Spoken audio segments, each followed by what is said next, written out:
Holy Name School in Henderson is asking parents to call on Kentucky state legislators asking for schools to reopen for in-person learning.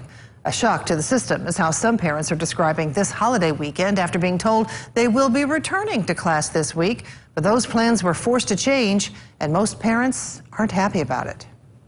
We originally had gotten a phone call on Friday evening that we were going to get to go back to school.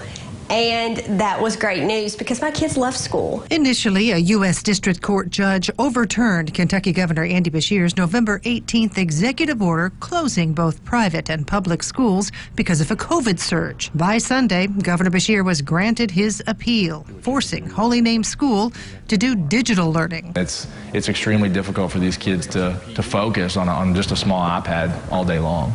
Well, some parents are worried about students falling behind. Melissa Clemens says her kids are already eager to get back in the classroom, her fourth grade son especially. He even said to me, I do better sitting in the classroom learning than Mom learning right here on this computer. I'm not doing very well. So it was hard for us. Since this semester started in August, about 6 Holy Name students tested positive for COVID.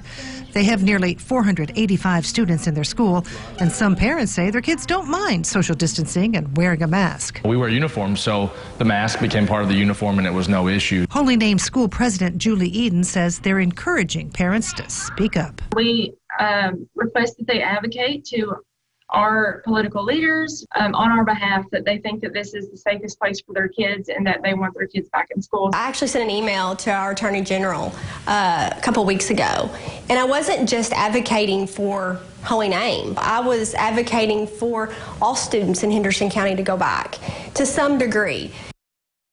Governor Beshear closed both private and public schools after most of the Commonwealth landed in the COVID red zone.